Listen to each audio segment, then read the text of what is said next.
नमस्कार दोस्तों, स्वागत है अपने YouTube channel general knowledge with DK में।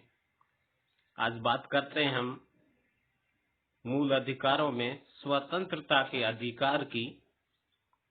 हम समानता के अधिकार की बात कर चुके हैं फ्रेंड्स।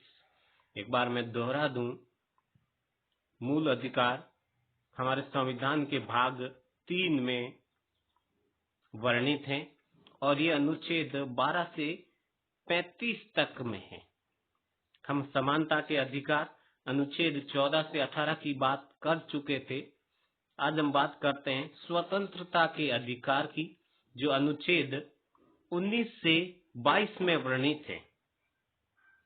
अनुच्छेद 19 में 6 प्रकार की प्रत्येक भारतीय को स्वतंत्रता प्रदान की गई है, जिसमें व्यक्ति को भाषण की, अभिव्यक्ति की, शस्त्र रहित यानी बिना हथियारों के शांतिपूर्वक सम्मेलन करने की, भारत के किसी भी राज्य में बिना किसी बाधा के भ्रमण करने या निवास करने की, अपनी आजीविका यानी जॉब चुनने, व्यापार व कारोबार की स्वतंत्रता दी गई है। तो बात करते हैं सबसे पहले विचार व अभिव्यक्ति की स्वतंत्रता। अनुच्छेद 19(1) क में वर्णित है, यानी आपको विचारों की, अपने विचार प्रकट करने की, अपनी भावनाओं को उजागर करने की आजादी है। भारत के सभी नागरिकों को विचार अभिव्यक्त करने की, भाषण देने की और अन्य व्यक्ति से अपने विचारों का प्रचार प्रसार या आदान प्रदान करने की स्वतंत्रता है। और इसमें प्रेस यानी मीडिया की स्वतंत्रता भी शामिल है, अर्थात न्यूज चैनल वाले जो कुछ बोल रहे हैं या न्यूज़पेपर वाले जो कुछ छाप रहे हैं वो आर्टिकल 19(1) के तहत ही है, उनको आजादी है। लेकिन इस अधिकार का दुरुपयोग रोकने के लिए इस पर कुछ युक्ति युक्त प्रतिबंध भी है। जैसे स्वतंत्रता पर भारत की प्रभुता और अखंडता के पक्ष में राज्य की सुरक्षा, यानी ऐसा कोई भी विचार हम प्रकट नहीं कर सकते जो देश हित में न हो, देश की अखंडता या संप्रभुता को नुकसान पहुंचाता। राज्य की सुरक्षा के संबंध में ऐसा कोई भी बयान नहीं दिया जा सकता। विदेशी राज्यों के साथ मैत्रीपूर्ण संबंधों के हित में भी हम ऐसा कोई बयान नहीं दे सकते जिससे हमारे दूसरे देशों से मैत्रीपूर्ण संबंध प्रभावित होते हो। लोक व्यवस्था के संबंध में, शिष्टाचार या सदाचार के हित में, या न्यायालय की अवमानना यानी न्यायालय की कोई भी राय जिसका हम विरोध नहीं कर सकते, मानहानि, अपराध के लिए किसी को उत्तेजित करना, कुछ ऐसे बिंदु हैं जिस पर हम अपने विचार या अभिव्यक्ति की स्वतंत्रता का उपयोग नहीं कर सकते, क्योंकि ये कहीं न कहीं किसी दूसरे की स्वतंत्रता का हनन करते हैं।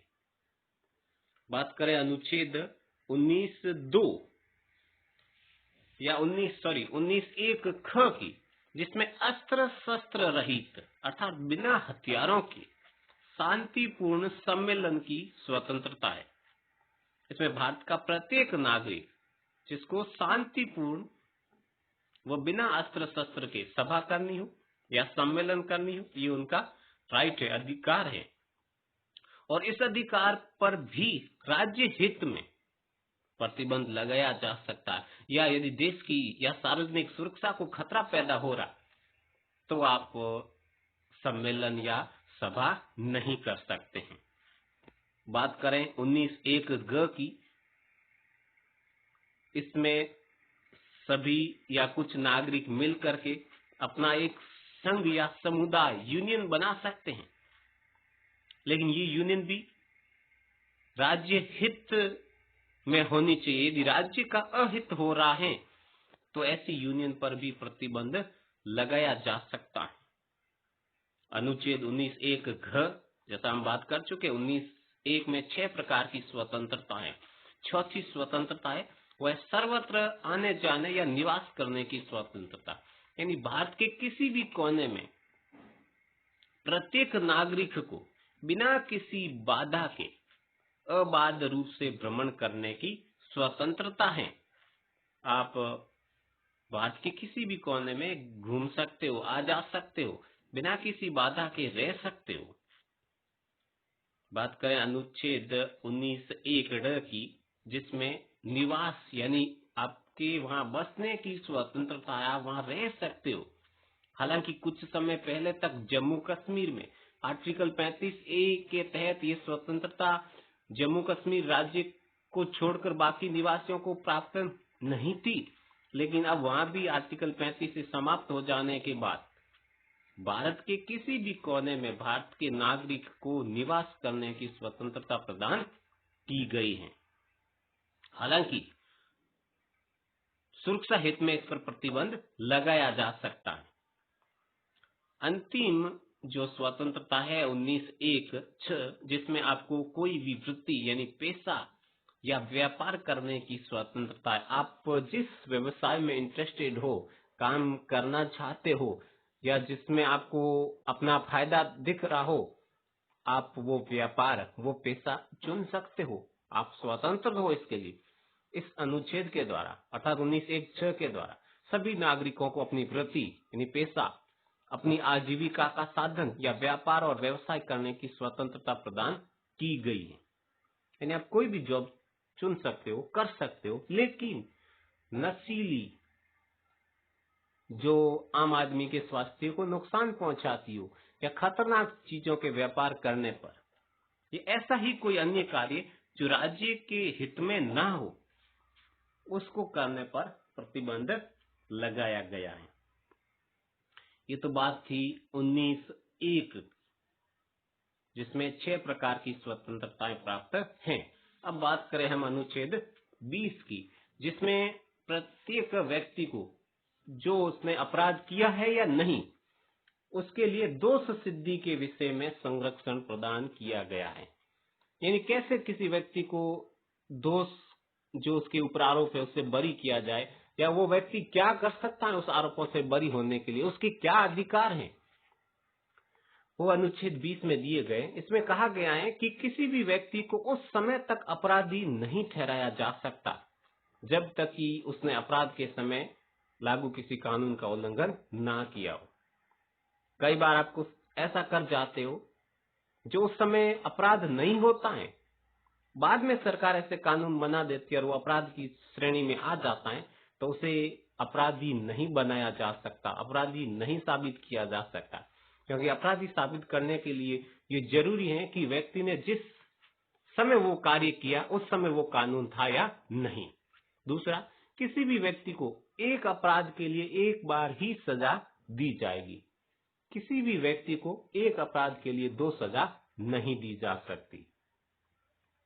तीसरा, जिसमें किसी भी व्यक्ति को अपराध करने के समय जो निर्धारित सजा है वही सजा मिलेगी। यदि कानूनों में संशोधन हो जाता, सजा को कम या अधिक कर दिया जाता है, तो उस व्यक्ति को वही सजा दी जाएगी जो उसने अपराध करते समय कानूनों में निर्धारित थी। यदि बाद में बदलाव होता है तो वो सजा उस पर लागू नहीं होती है, ऐसा अनुच्छेद 20 कहता है।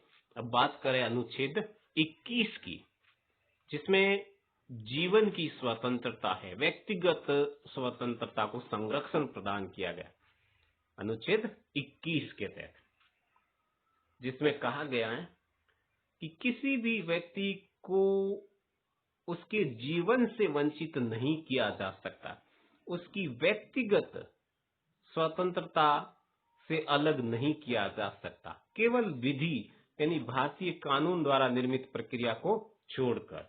यानी यदि भारतीय संविधान का, भारतीय कानूनों का यदि किसी व्यक्ति ने उल्लंघन किया है तो उसे व्यक्तिगत स्वतंत्रता या जीवन जीने की स्वतंत्रता से विमुख किया जा सकता, अन्यथा कोई कारण नहीं कि व्यक्ति को जीने के अधिकार से वंचित किया जा सके।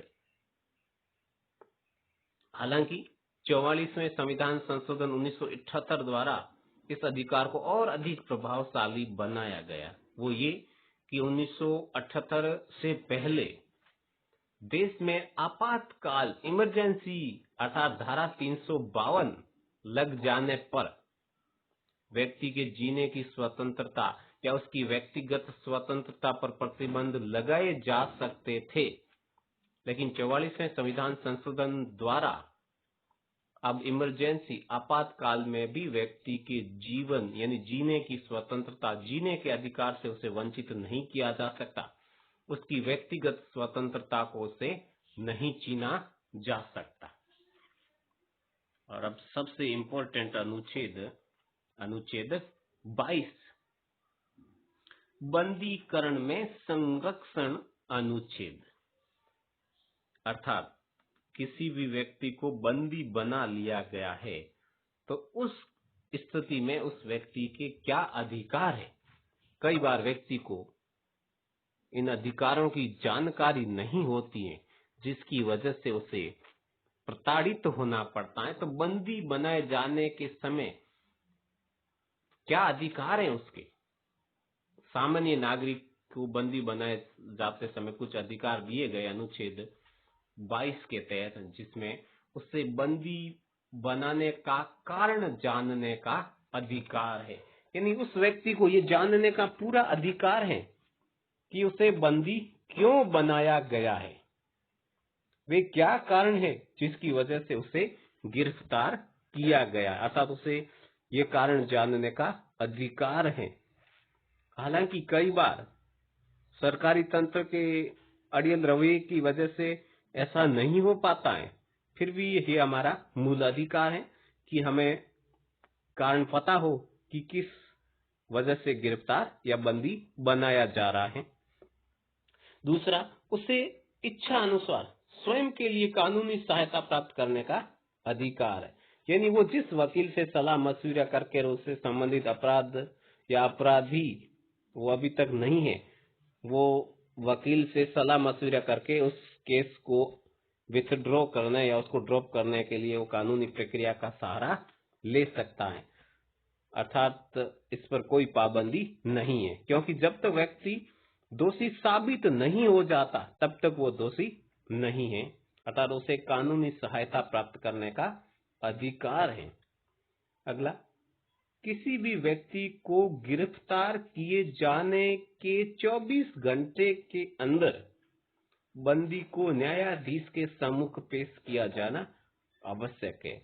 व्यक्ति गिरफ्तार हुआ है, उसके 24 घंटों के भीतर उसे मजिस्ट्रेट या उसे ऊपरी अधिकारी के समकक्ष पेश किया जाएगा। ये अधिकार किसी शत्रु देश के निवासियों उनको ये प्राप्त नहीं है।